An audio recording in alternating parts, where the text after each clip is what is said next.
Somalian জলদস্যু নামটা আপনারা কোনো না কোনো সময় একবার হলেও শুনেছেন, শুনবেন নাই বা কেন? কিছুদিন আগেই তো বাংলাদেশের একটি জাহাজ সোমালিয়ান জলদস্যুরা আটক করে রেখে দিয়েছিল। এরা মূলত সাগরে ঘোরাঘুরি করে, কোনো জাহাজ দেখলেই এরা মানুষগুলোর উপর পশুর মতো ঝাঁপিয়ে পড়ে। আজকে আপনাদের জন্য এমনই একটা অসাধারণ মুভি এক্সপ্লেন করতে যাচ্ছি। মুভিটির নাম হলো লুটেরে সিজন 1। জলদস্যুরা কত হিংস্র এবং ভয়ানক হতে পারে এটা আপনারা এই ভিডিওতে দেখতে চলেছেন। তো চলুন আর কথা না বাড়িয়ে শুরু করা যাক লুটেরে মুভির এক্সপ্লেনেশন।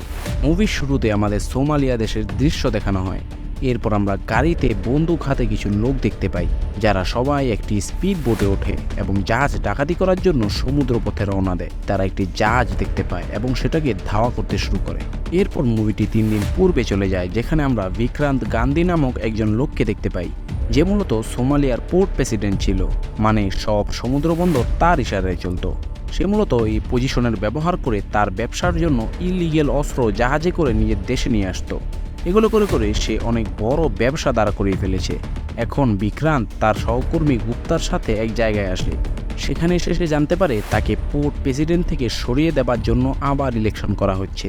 এটা শুনে বিক্রান্ত অনেক চিন্তিত হয়ে পড়ে। এরপর বিক্রান্ত গাড়ি দিয়ে যাচ্ছিল, তখন গুপ্তা তাকে বলে যদি সে এবার ইলেকশনে জিততে চায় তাহলে তৌফিক মেহেদিকে তার পক্ষে নিয়ে আসতে হবে। এবার যদি বিক্রান্ত ইলেকশনে হেরে যায় এবং তার পোস্টটা হারিয়ে ফেলে তাহলে তার সব ব্যবসা ধ্বংস হয়ে যাবে। এরপর বিক্রান্ত তৌফিক মেহেদির কাছে যায়। তৌফিক তাকে বলে কমিটি সিদ্ধান্ত নিয়েছে যে এবার ইয়াকুবকে পোর্ট প্রেসিডেন্ট বানাবে। এটা শুনে বিক্রান্ত তৌফিকের উপর অনেক রেগে যায় এবং বলে তুমি সারা বছর আমারটা খেয়েছো, এজন্য তুমি আমার সাহায্য করবে। পরে সে কিছু না বলেই সেখান থেকে চলে যায়। এরপর AK সিং নামক এক জাহাজের ক্যাপ্টেনকে দেখানো হয়। সেই জাহাজে দাঁড়িয়ে ছিল, তখনই তার সহকর্মী তাকে ডাকতে আসে, কারণ আজ তাদের শিপের একজন কর্মীর জন্মদিন ছিল। ক্যাপ্টেন সেখানে গিয়ে সবাইকে জানিয়ে দেয় কাল থেকে সবার 24 ঘন্টা কাজ করতে হবে, কারণ তাদের কাজ অনেক বেড়ে গিয়েছে। কাল তাদের একটা বড় কার্গো ডেলিভার করতে হবে। এটা শুনে সবার মন খারাপ হয়ে যায়। জন্মদিনের অনুষ্ঠানটা যেন একটু নষ্ট হয়ে গিয়েছিল। যাক, ক্যাপ্টেনের সাথে আর কে তর্কাতর্কি করবে। এরপর সবাই আবার মন ভালো করে জন্মদিনের অনুষ্ঠানটা সম্পন্ন করে। এরপর আমরা দেখতে পাই বিক্রান্তের অপোনেন্ট লিডার ইয়াকুবকে বিক্রান্তের বডিগার্ড এসে মারধর করছে এবং বলছে বিক্রান্ত ভাইয়ের সাথে পাঙ্গা নিও না, না হলে ভালো হবে না। এরপর বিক্রান্ত তার ছেলের ঘরে যায়। তার ছেলে তার উপরে রাগ ছিল, কারণ ছেলের জন্মদিনে বিক্রান্ত উপস্থিত থাকতে পারেনি। পরে বিক্রান্ত ছেলেকে মানানোর পর তার স্ত্রীর সাথে গিয়ে রোম্যান্স করতে থাকে। পরের দিন বিক্রান্তের বডিগার্ড একটি দোকানে যায়। সেখানে তাকে কেউ একজন কল করে কি যেন বলে। সে দৌড়ে বিক্রান্তের অফিসে যায় এবং বলে বিক্রান্তের ইলিগেল সব কর্মকাণ্ডের কথা কমিটি জেনে গেছে। যদি বিক্রান্ত হাতে নাতে ধরা পড়ে যায় তবে সাথে সাথে তার পথ চলে যাবে এবং তার যত ব্যবসা রয়েছে সব ধ্বংস হয়ে যাবে। এ ব্যাপারে বিক্রান্ত তার সব লোকেদের কাছে বললে সবাই হাত খাড়া করিয়ে দেয়। মানে বিক্রান্তের যেভাবেই হোক তার অস্ত্রের শিপমেন্টটা থামাতে হবে, নাহলে ডেলিভারিটা যদি দেশে এসে পড়ে তাহলে সবাই বিক্রান্তকে হাতে নাতে ধরে ফেলবে। বিক্রান্ত এরপর ওয়ালিদ নামের একজন লোকের কাছে গিয়ে সাহায্য চায় যে কিভাবে তার শিপমেন্টটা দেশে আসা থেকে থামানো যায়, কিন্তু ওয়ালিদ বলে সে কিছুই করতে পারবে না। অন্যদিকে দেখা যায় ক্যাপ্টেন তার জাহাজে বিক্রান্তের সব কনসাইনমেন্ট নিয়ে ডেলিভারি দিতে সমুদ্রে নেমে পড়ে। বিক্রান্ত জাহাজের ক্যাপ্টেন AK সিংকে কল করলে জাহাজ থেকে কেউ কোনো রিপ্লাই দেয় না। বিক্রান্ত যদি কোনোভাবে কনসাইনমেন্টটা দেশে ঢোকার আগে ঠেকাতে না পারে তাহলে তার সব কর্মকাণ্ডের কথা পুরো দেশবাসী জেনে যাবে। বিক্রান্ত কি করবে কিছুই বুঝতে পারছিল না। সে যার কাছেই কল করে সবাই সাহায্যের জন্য মানা করে দেয়। এরপর বিক্রান্ত তার বিশ্বস্ত লোক বিলালকে ফোন করে এবং যেভাবেই হোক তার কনসাইনমেন্টটা দেশে আসা থেকে আটকাতে বলে। বেলাল বলে আপনি কোনো চিন্তা করবেন না, আমি কোনো না কোনোভাবে জাহাজটাকে আপনার দেশের সমুদ্র বন্দরে আসা থেকে আটকাবই। এ বলে সে ফোন রেখে দেয়। এরপর আমরা জাহাজটাকে দেখতে পাই, যারা 24 ঘন্টার ভিতরেই সোমালিয়ার সমুদ্র বন্দরে পৌঁছে যাবে। জাহাজের ভিতরে থেকে মনে হচ্ছিল সব কিছুই কন্ট্রোলে আছে। পরের দিন আমরা কিছু জলদস্যুদের দেখতে পাই, যারা জাহাজ ডাকাতি করতে যাচ্ছিল। বিক্রান্তের লোক বেলালি মূলত এই জলদস্যুগুলোকে বিক্রান্তের জাহাজটা আটকাতে বলেছে। সব জলদস্যু স্পিড বোটে করে সমুদ্র পথে রওনা দেয়। পরে তারা AK সিং এর জাহাজটা দেখতে পায়। ক্যাপ্টেন জলদস্যুগুলোকে দেখে জাহাজের সবাইকে অ্যালার্ট করে দেয় এবং জাহাজে যত মেয়ে মহিলা ছিল তাদেরকে জাহাজের একটি সুরক্ষিত স্থানে যেতে বলে, কারণ জলদস্যুগুলো মেয়েদের সাথে অনেক কুয়াচরণই করতে পারে। এরপর ক্যাপ্টেন জাহাজের স্পিডটা বাড়াতে বলে, যার ফলে জাহাজটা নষ্ট হয়ে যায় এবং এক জায়গায় থেমে যায়। এতে জলদস্যুরা অনেক খুশি হয়ে যায় এবং এক এক করে জাহাজে চড়তে থাকে।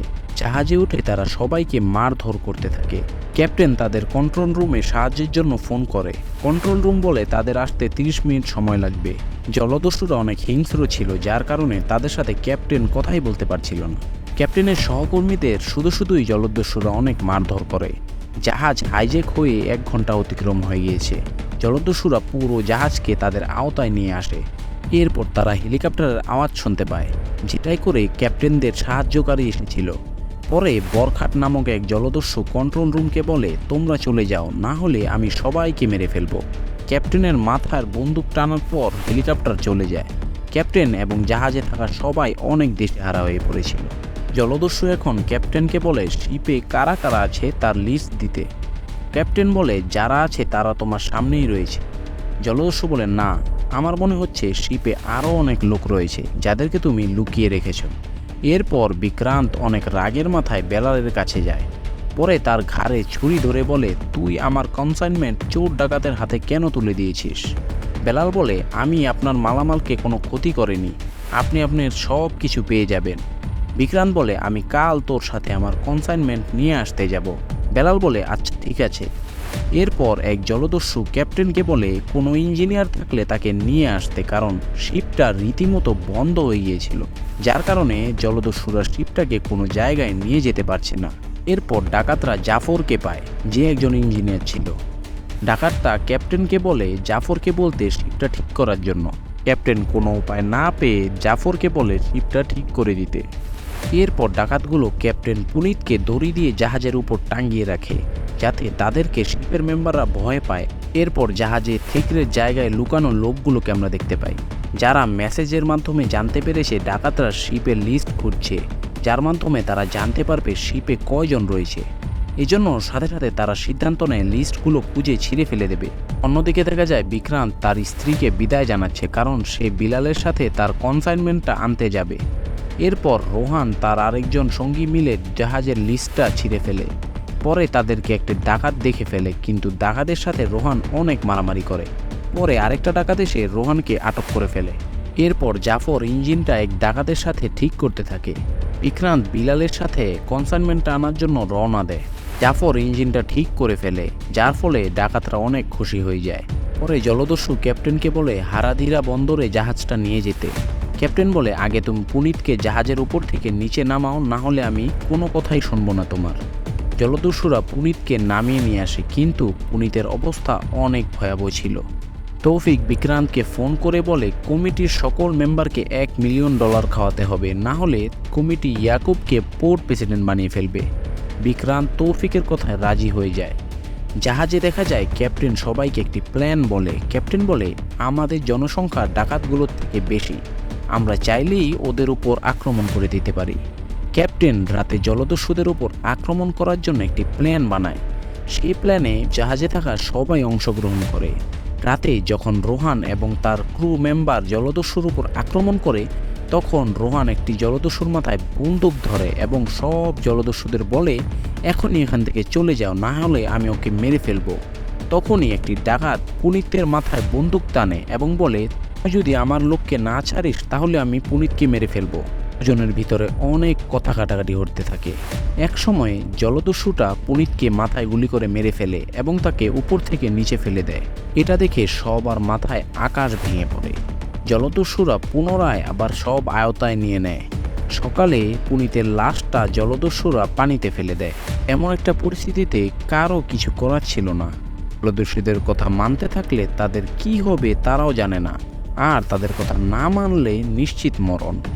সকালে জলদস্যু আরেক জলদস্যুকে ফোন করে বলে শিপের ভিতরে 2-4টা চালাক চতুর ডাকাত পাঠাতে। বিক্রান্ত কি তার কনসাইনমেন্টটা হাতে পাবে? যদি না পায় তাহলে বেলালের কি অবস্থা করবে? ক্যাপ্টেন জাহাজের সবাইকে কিভাবে বাঁচাবে এবং সেই বা কিভাবে বাঁচবে? এই সব রহস্য ঝুলিয়ে রেখে শেষ হলো লুটেরে মুভি সিজন 1। সিজন 2টা এসে পড়লেই আমাদের সব সমস্যা ক্লিয়ার হয়ে যাবে। মুভিটা সম্প্রতি রিলিজ হয়েছে বিধায় কপিরাইট জনিত কারণে আমি ভিডিওর ভিতরে কোনো রকম ক্লিপ ইউজ করিনি। পিকচারে আপনাদের সমস্যা হয়ে থাকলে আমি আন্তরিকভাবে ক্ষমা চাচ্ছি। তো বন্ধুরা, এখানেই শেষ হয় লুটেরে মুভি সিজন 1-এর। মুভিটা ভালো লাগলে একটা লাইক করে দেবেন, আর আরও নতুন নতুন মুভি এক্সপ্লেনেশন ভিডিও পেতে আমাদের চ্যানেলটি সাবস্ক্রাইব করে বেল আইকনটি অন করে দিন। ইনশাআল্লাহ সিজন 2 বের হওয়ার সাথে সাথেই আপনাদের এক্সপ্লেন করে দেখাবো। তো দেখা হবে পরবর্তী ভিডিওতে। আল্লাহ হাফেজ।